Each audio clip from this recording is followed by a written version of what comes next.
आजकल तुम अच्छे से क्लास को मेंटेन नहीं कर रहे, तुम्हें मॉनिटर इसीलिए बना रखा है कि ताकि क्लास अच्छे से काम करे हैं।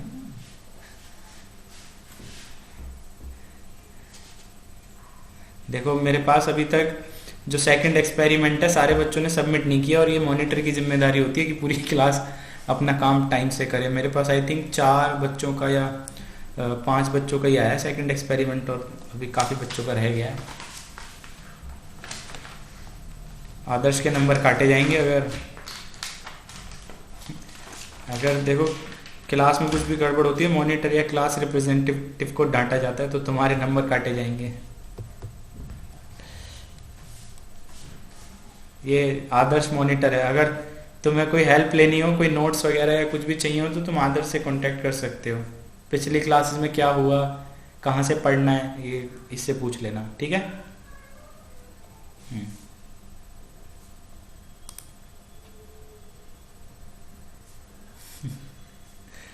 नहीं नहीं, जिंदगी में आगे बढ़ना है तो आदर्श से सीखो। आदर्श बहुत मेहनत करता है।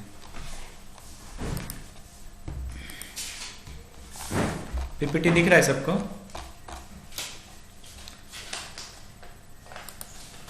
ठीक है, 2 मिनट और वेट करते हैं, अभी 1-2 मिनट, कोई आता है तो फिर स्टार्ट करते हैं। सुरेश तो आएगा नहीं, उसने तो पहले ही बोला था मैं दुर्गा पूजा वाले दिन से नहीं आऊँगा, चाहे क्लासेस हो चाहे ना हो। Any one of you have any problem in vectors and motion? एक मॉड्यूल पूरा हो चुका है, आज मैं मॉड्यूल 2 स्टार्ट करूँगा। Second module simple harmonic motion. क्या हुआ, मैंने अपना कैमरा ऑन किया।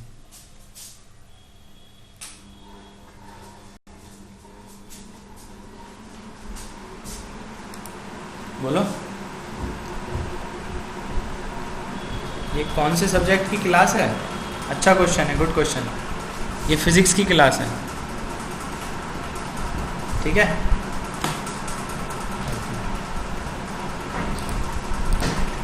Okay, let's start.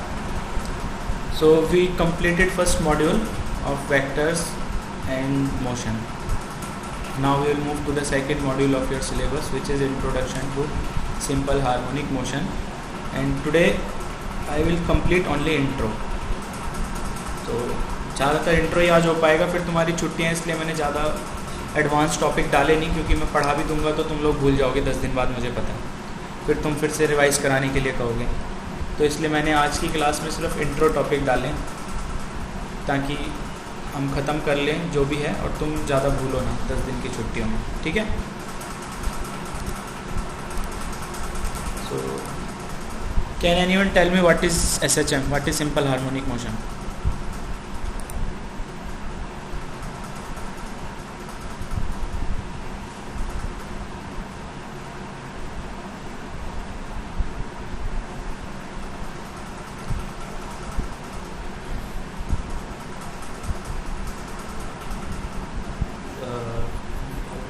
सॉरी, मैं थोड़ा सा सुन नहीं पाया, फिर से बोलूँगी।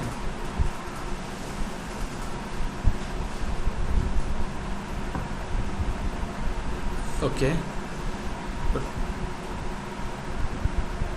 Okay, any other student? और अंकिता इज़ राइट मीन्स कितने लोग कहते हैं अंकिता राइट है, और कोई है जो इसकी डेफिनेशन को चेंज करना चाहता है? Oh she is right, Adarsh बोला।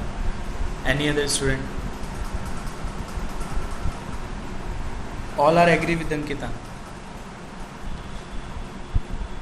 कम से कम एक तो डिसएग्री करो यार, सारे एक आंसर पर टिक जाओगे तो कैसे काम चलेगा,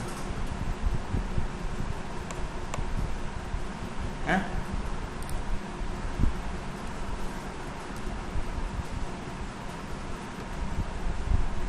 सही बोला है?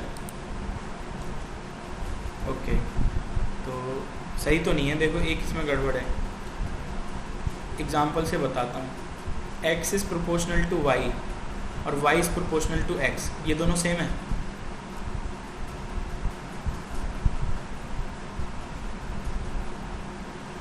एग्जैक्टली, ये गड़बड़ है।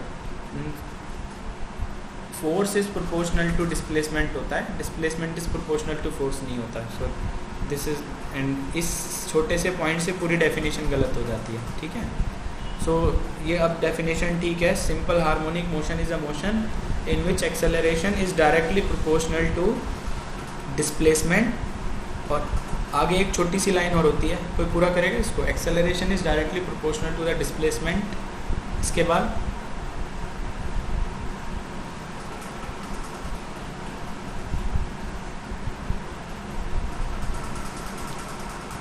And directed towards the mean position.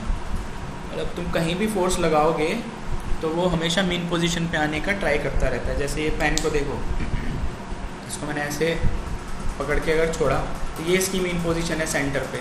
अगर मैं इसको ऐसे पकड़ के ऑसिलेट कराऊंगा तो एट द एंड अपने मीन पोजीशन पे आने की ट्राई करेगा. ठीक है.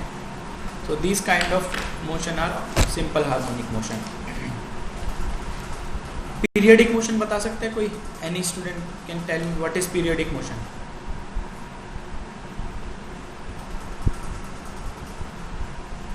ओके, ठीक है. And can you tell me what is the relationship between simple harmonic motion and periodic motion?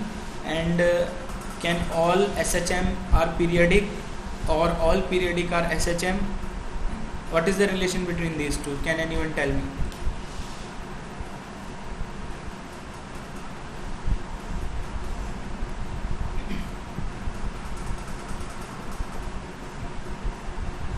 Sorry? SHM is a type of periodic motion. Okay. SHM is a type of periodic motion. और कोई student? ये कौन बोला? Tanish? Jiten?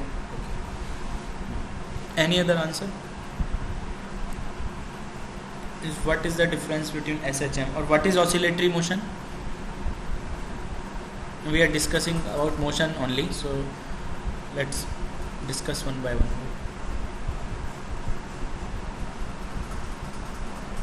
Exactly. ठीक है. Oscillatory motion, the two and fro motion about certain point, है ना. सो इन्हीं सब चीज़ों के बारे में हम इस पूरे चैप्टर में डिस्कस करेंगे. ऐसे what is SHM, what are oscillatory motion, and what is the difference between periodic motion and SHM, and what are damped harmonic motion. Can anyone tell me what are damped harmonic motion?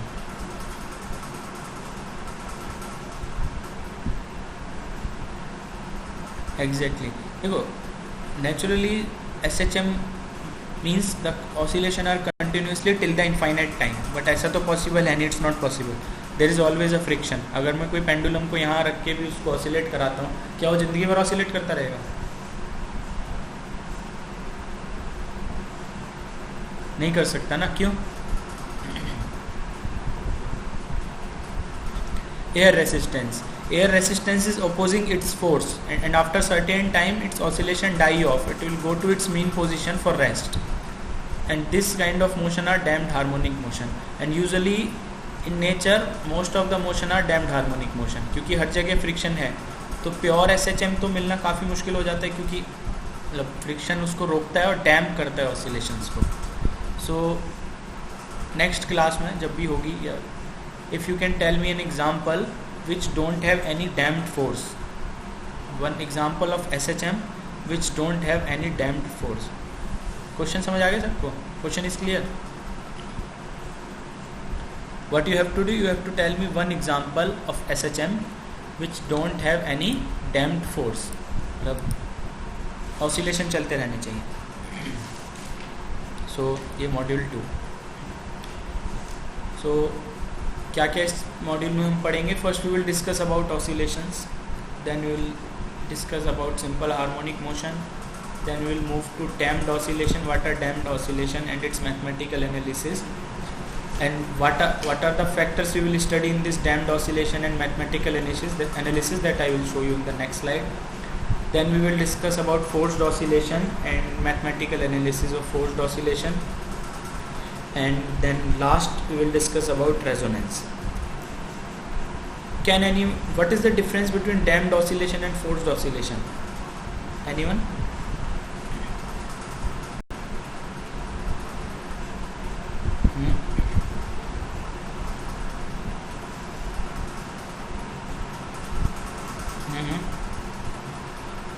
Okay, या exactly right, ठीक है, it's right.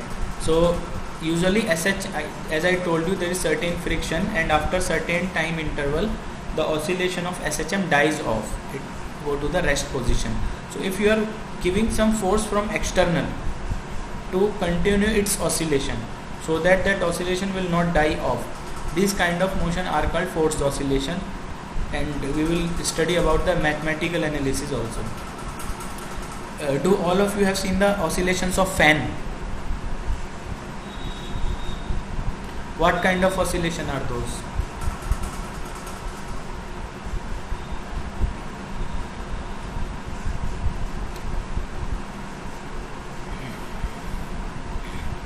Rotatory तो है, periodic भी है. कैसे continuously oscillate करता है, कहाँ से फोर्स आती है? Who is giving the force to fan?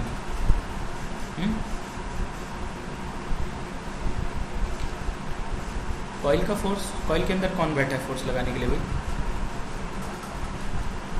हाँ, इलेक्ट्रिक फोर्स, इलेक्ट्रिक एनर्जी होती है जो मैकेनिकल एनर्जी में कन्वर्ट होती है अंदर.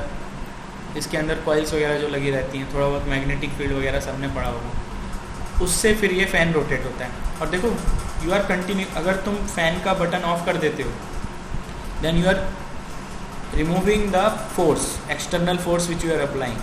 So that oscillation will convert from forced oscillation to damped oscillation, and it will stop after a certain time.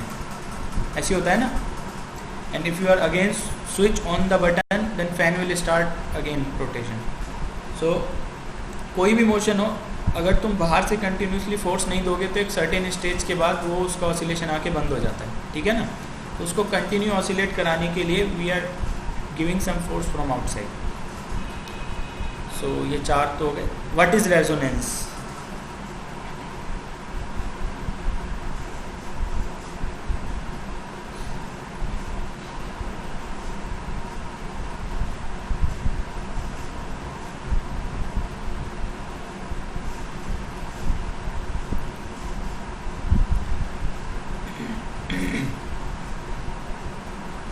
हाँ, थोड़ा थोड़ा ठीक है. और कोई बताएगा?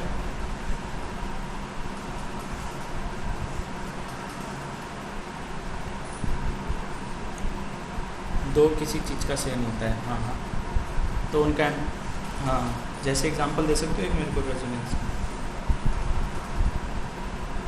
साउंड का. क्या होता है साउंड में, रेजोनेंस में? हाँ, बीट्स प्रोड्यूस होती हैं, ठीक है. असलियत में फ्रिक्वेंसी का गेम होता है. When the frequency of the system is equal to the external frequency. मान लो कोई सिस्टम है, तुम उसकी, अब तुमने उस सिस्टम को ऑसिलेट कराया, अगर उसकी जो फ्रिक्वेंसी ऑफ ऑसिलेशन है वो आसपास के नेचुरल फ्रिक्वेंसी से मैच हो जाती है, तो वो एकदम से एम्पलीट्यूड मैक्सिमम हो जाता है. तुम लोगों ने झूला झूला है, सबने, वो जो होता है जिसे टांग से पुश कर करके झूलते हैं, 2 रस्सी पे लटका देते हैं और बैठ, सबने झूला है. तो उसको कभी, जब तुम तो छोटे रहे होगे जब तुमने झूला होगा, पर उसको पैर से पुश करते हैं ना, पैर से हम उस पर फोर्स लगाते हैं, ऐसे ही करते हैं ना. तो कभी याद करो, कभी जब भी तुम लोगों ने वो झूला होगा, कभी कभी ऐसा होता था कि वो एकदम से बहुत दूर चला जाता था. मतलब तुम्हें लगता होगा कि हमने फोर्स तो इतनी लगाई नहीं और झूला बहुत दूर चला गया.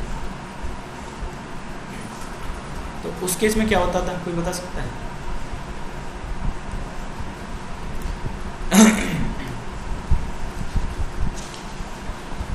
बोलो बोलो यार, घबराओ मत. आज इंट्रोडक्टरी और डिस्कशन क्लास ही तो है. तुम लोग बताओ, फिर मैं बताता हूँ. क्या नहीं हुआ कभी? अरे यार, तो गड़बड़ हो गई. किसी के साथ हुआ है? अरे ऐसा कैसे हो गया? हाँ बोलो बोलो.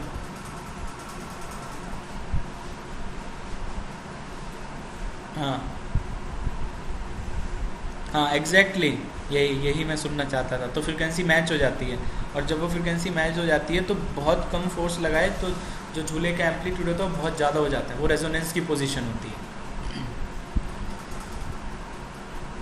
हुआ जरूर होगा, तुम छोटे थे तो तुम्हें याद नहीं होगा और ऑब्जर्व नहीं किया होगा, पर होता सबके साथ है. जब ये अभी अगर अपने किसी भाई छोटे भाई बहन को या किसी भतीजे भतीजे झुलाओगे तो नोटिस करना ये चीज़। कई बार ऐसा होता है when we are coming back और पैरों से हम पुश करते हैं, तो जैसे आदर्श ने बताया वेलोसिटी की जगह फ्रिक्वेंसी बोलना चाहिए। तो जो फ्रिक्वेंसी होता है मैच हो जाता है जब हम पैरों से पुश करते हैं एग्जैक्टली। वो कभी कभी होता है, हमेशा नहीं होता। तो एकदम से वो एम्पलीट्यूड बहुत हाई हो जाता है, तो झूला एकदम ज़्यादा ऑसिलेट करता है और बहुत देर तक करता रहता है। फिर तुम्हें दोबारा उसमें फोर्स लगाने की ज़रूरत नहीं है, बहुत देर तक खुद ही चलता रहेगा, क्योंकि तुमने ऑलरेडी स्टार्ट में इतना एम्पलीट्यूड दे दिया कि उसको डाई ऑफ करने में बहुत ज़्यादा टाइम लगेगा। ठीक है,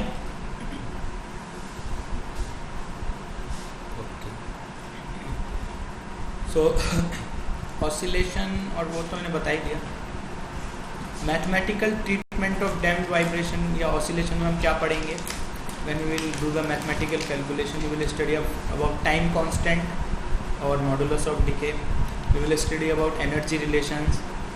We will calculate about omega naught, which is the frequency of oscillation, and logarithmic decrement. Then in the mathematical treatment of force vibration, we will study about expression of velocity in steady state. In resonance, we will study about power. What is the value, what is the expression of power in force, vibration and resonance. And last topic is work done against retarding force. तो start करते हैं oscillation के definition से। Oscillation is defined as the process of repeating variations of any quantity or measure about its equilibrium value in time. Ankita ने already definition बताई थी, same definition है और मैंने अपने आप से कुछ नहीं बनाया। You can find this definition in standard books और Google, and the book which I will refer for this topics that I will send you, only the chapter which is I think only one chapter of that book is useful. That chapter contain all the topics of this module, and I am using that book. I will forward you today itself in the group. It has all the expression, full mathematical derivations. Okay, so you can use that book. So oscillation समझ आ गया सबको? Repeating the motion should be repeated at around certain equilibrium point or time. Okay. So oscillation can also defined as a periodic variation of matter between two values or about its center value. The both definition are same. It depends on you, and even you can write some other definition if I am asking definition in the exam. And this please keep in mind, all of you, if I am asking any theory question in exam, it's not necessary that you need to copy exactly whatever I have written in PPT or whatever is written in book. You can write in your own language, you can use your logic, you can use your mind, but the meaning and concept should be correct. Okay.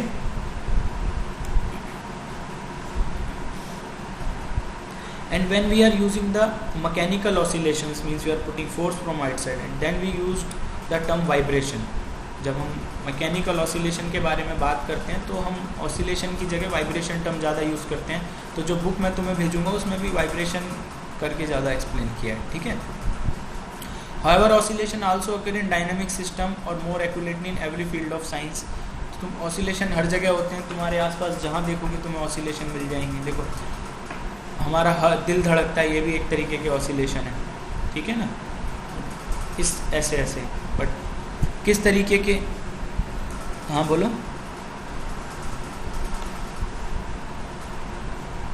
आवाज़ clear नहीं आई, फिर से बोलो।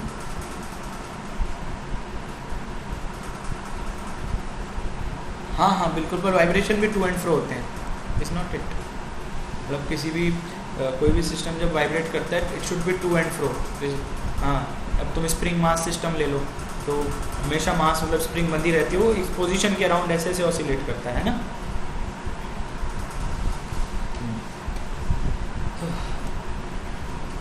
सो SHM, a motion in which acceleration is directly proportional to the displacement and directed towards the mean position। First slide में मैंने explain कर दिया था। इस कॉल्ड SHM और सिंपल हार्मोनिक मोशन। एग्जाम्पल बहुत सारे हो सकते हैं। Swing that we see in the park is an example of simple harmonic motion.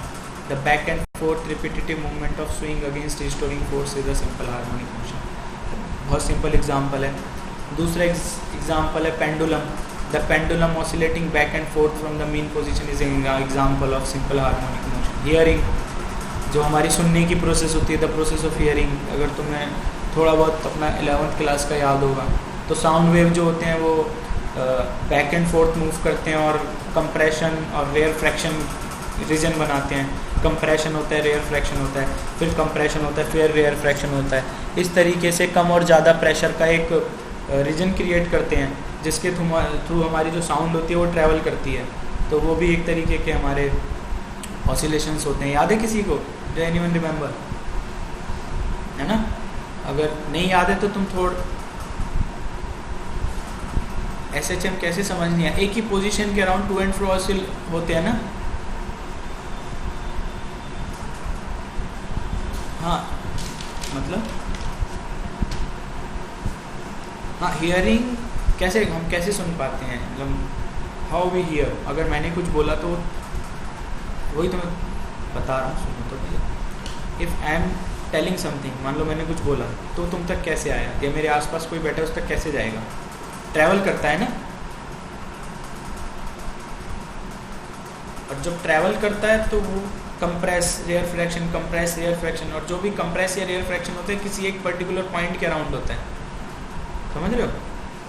और जहाँ भी मोशन किसी पॉइंट के अराउंड होगी टू एंड फ्रो, वहाँ SHM होगा। अगर तुम उसका ग्राफ बनाओगे, और सिंपल डेफिनेशन अगर SHM की मैं बताऊँ, most simplest definition of SHM, the motion which you can write in terms of sine और कॉसाइन वेव्स। साइन कॉस सबको पता है ना, साइन थीटा कॉस थीटा। तो साइन थीटा और कॉस थीटा की टर्म में अगर तुम किसी को भी लिख सकते हो तो those are the example of simple harmonic motion. और अगर तुम 11th क्लास की बुक उठा के देखोगे तो आई थिंक साउंड वेव वाले चैप्टर में इटसेल्फ इसको डिफाइन किया होगा, है ना। हमारे जो ईयर ड्रम होते हैं वाइब्रेट करते हैं ना। अब तुम कभी तुम बहुत ज़ोर से साउंड सुनते हो तो कुछ अजीब सा लगता है कि नहीं कान में? मतलब मान लो एकदम रास्ते से कुछ एकदम गुजर के गया बहुत ज़ोर होगा, कुछ लगता है अजीब कि नहीं? क्या होता है? At that time your ear drum vibrates too much, vibration fast हो जाते हैं। और कई बार बहुत ज़्यादा, जैसे कान का पर्दा फट जाता है, कुछ लोगों का कैसे फटता है? अगर वो वाइब्रेशन बहुत ज़्यादा हो जाते हैं तो, है ना, अब मान लो है तो पर्दा, तो कोई स्ट्रॉन्ग चीज़ तो होती नहीं है, पत्थर टाइप की, तो बहुत सॉफ्ट होता है। तो अगर बहुत ज़ोर से आवाज़ आती है तो उसके वाइब्रेशन बहुत तेज़ हो जाते हैं, जिसकी वजह से पर्दा फट भी सकता है। ठीक है। So, condition for SHM, the system should have restoring force। सबसे पहली कंडीशन, अगर सिस्टम पे रिस्टोरिंग फोर्स नहीं है तो SHM नहीं हो सकता। ठीक है। Because if the system don't have restoring force it can not come back to its position. Once its oscillates it can continue to oscillate forward, आगे मूव करता जाएगा, वापस नहीं आएगा। और SHM के लिए it should have some restoring force which can bring it back to its initial position. The system should have inertia होना जरूरी है। तीसरा, फ्रिक्शन लेस होना चाहिए। ये जैसे मैंने फर्स्ट सेकंड स्लाइड में डिस्कस किया था, if there is certain friction then that SHM will stop after certain interval of time, और रुक जाएगा तो डैम्ड हार्मोनिक मोशन हो गया। SHM, the motion is converting from simple harmonic motion to damped harmonic motion through friction. So अगर हम चाहते हैं कि हम पे सिंपल हार्मोनिक मोशन हो, कंटिन्यूसली चलता रहे, तो कैसे होगा? There should not be friction, है ना। फ्रिक्शन नहीं होना चाहिए। सो 3 कंडीशन हो गई। The system should have restoring force, the system should have inertia and the system should be friction less. ये 3 कंडीशन होंगी तो हमारा SHM कहलाएगा। ठीक है। ये पॉइंट क्लियर हो गया? ओके। अगर इसको मैथ्स की टर्म में लिखना चाहो तो A is directly proportional to -x। यहाँ पे x हमारा डिस्प्लेसमेंट है, A एक्सेलरेशन है, और एक्सेलरेशन को तुम लिख सकते हो d²x/dt², means second derivative of displacement.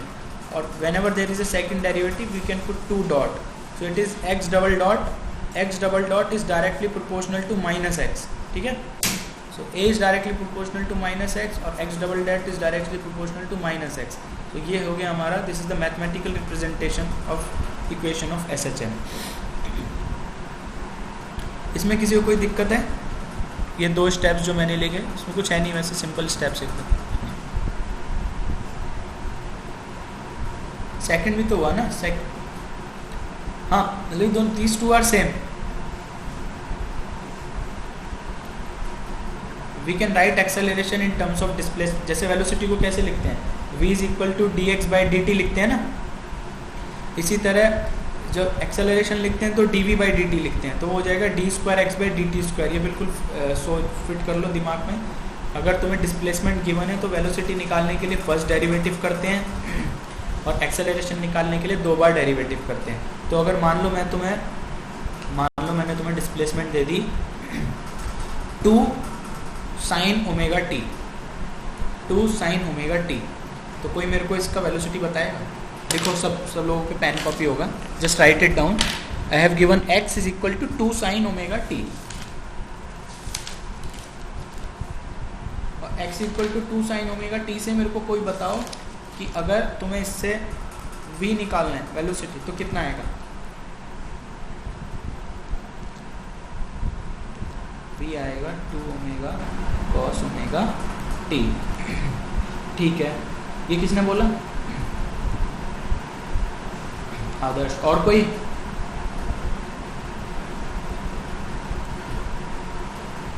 Okay. अब मान लो एक्सेलरेशन निकालना है, वो कितना आएगा?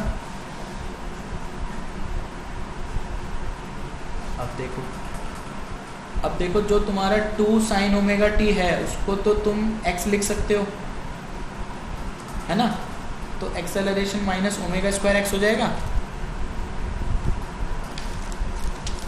समझ आ रहा है? Is this point clear? So ये वहीं से आ रहा है. तो ये एकदम दिमाग में डाल लो. अगर तुम्हें डिस्प्लेसमेंट का एक्सप्रेशन गिवन है तो वेलोसिटी निकालने के लिए फर्स्ट डेरिवेटिव करना है, एक्सेलरेशन निकालने के लिए सेकंड डेरिवेटिव करना है. आज के टेस्ट में एक क्वेश्चन इस पे है भी, ठीक है, इसलिए मैंने तुम्हें बता भी दिया.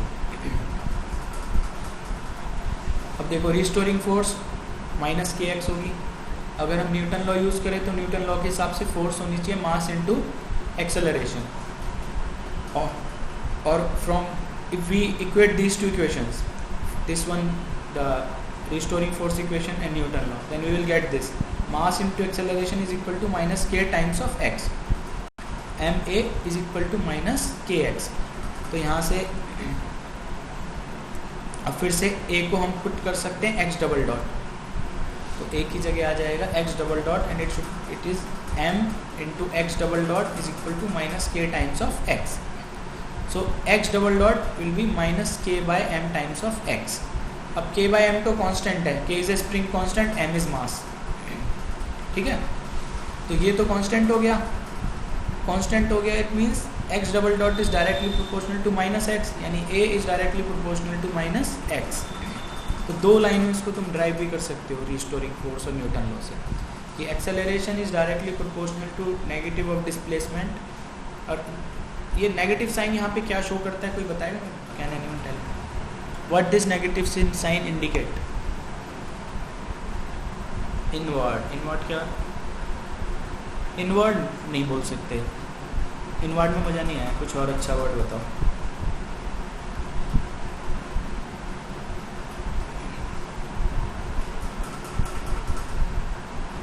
राइट, बिल्कुल सही. हाँ, इट मीन्स अपोज करेगा. This is opposing the motion, है ना? अगर when it's going this way तो ये उसको यहाँ लाने की कोशिश करता है, यहाँ जाएंगे तो अपोजिट डायरेक्शन में अप्लाई करेगा. So this negative sign indicate that acceleration is always opposite to the displacement, और मेन पोजीशन की तरफ जाने की कोशिश करेगा हमेशा. मतलब whenever you trying to oscillate this, अगर ये इसका मेन पोजीशन है तो ये हमेशा, तुम कहीं भी इसको ले जाओ उठा के, बस ऐसे नहीं, इसको ऐसे मत कर दो तो मोशन ही बिगड़ जाएगा. तुम इसको कहीं भी ले जाओ, ये हमेशा मेन पोजीशन की तरफ आने की कोशिश करता रहेगा. ठीक है,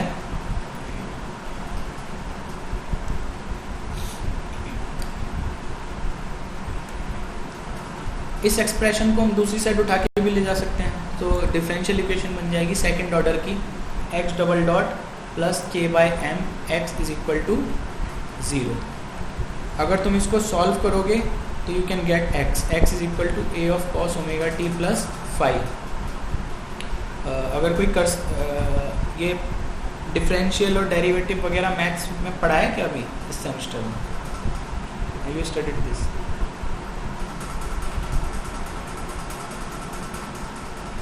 तो अगर इसको सॉल्व कर सको तो मेरे को कोई अगली क्लास में बताना कि ये जो जिस इक्वेशन को मैंने 1 मार्क किया है इससे इस एक्सप्रेशन पे कैसे आएंगे। मतलब अगर तुम इसको सॉल्व करोगे तो you will get this x equal to a cos omega t plus 5। But मेरे को बस ये जानना है कि क्या तुम में से कोई ये कर सकता है। इसका कोई ऐसा खास यूज़ नहीं है, मैं पूछा नहीं जाएगा, but if you can do then let me know. Okay, हाँ किससे आया?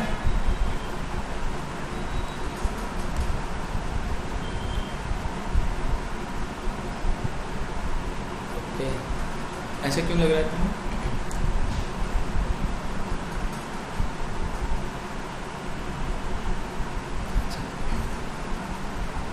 नहीं, आई थिंक इससे भी आ सकता है। डिफरेंशियल इक्वेशन होता है जिसको सॉल्व करते हैं, सेकंड ऑर्डर डिफरेंशियल इक्वेशन कैसे सॉल्व करते हैं एक बार चेक करना। अगर मैथ्स में करा दिया है, नहीं कराया तो कोई दिक्कत नहीं है, एक बार थोड़ा सा चेक करना, ठीक है? नहीं तो फिर मैं बता दूँगा, ठीक है ना? तो ये हो गया x equal to a cos omega t plus 5। यहाँ पे ओमेगा है √k/m और इसको कहते हैं फ्रिक्वेंसी ऑफ ऑसिलेशन। k तुम्हारा स्प्रिंग कांस्टेंट हो गया, m तुम्हारा मास हो गया। अभी मैंने बहुत ज़्यादा डिटेल्स में नहीं डाला है, we will study after holidays in details what is k, what is m, how all expressions are coming. मेरे को इंट्रोडक्टरी देना था आज में बेसिकली कि what we will study in all this SHM related topics. And I think almost 30-40% you have already studied in your 11th class, the SHM, whatever SHM you will study. Only few mathematical relations are there which are new to you. So omega is equal to √k/m is the frequency of the oscillation. अगर इस expression से तुम्हें velocity निकालनी हो तो इसका first derivative करोगे, जैसे कि अभी मैंने तुम्हें एक एग्जांपल दिया था। If you want to find the acceleration, then you have to take the second derivative. Okay, so velocity हो जाएगी minus a omega sine omega t plus 5 और एक्सेलरेशन हो जाएगी minus a omega square sine omega t plus 5। तो ये देखो यहाँ acceleration में भी नेगेटिव आ रहा है, ठीक है ना?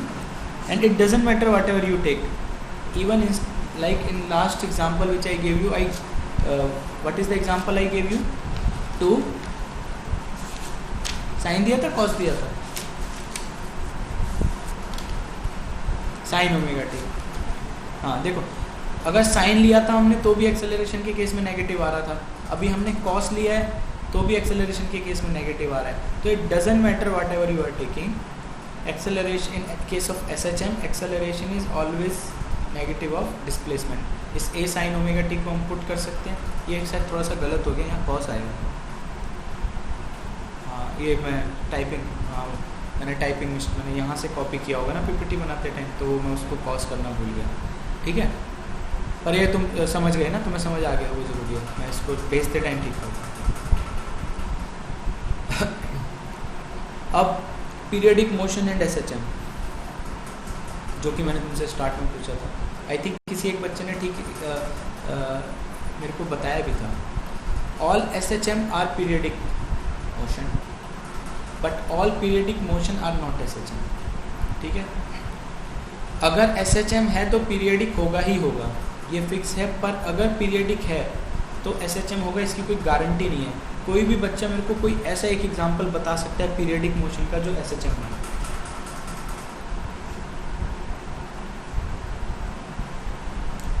Any of you?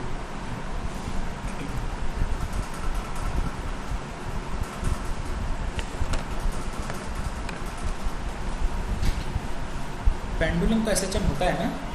नहीं,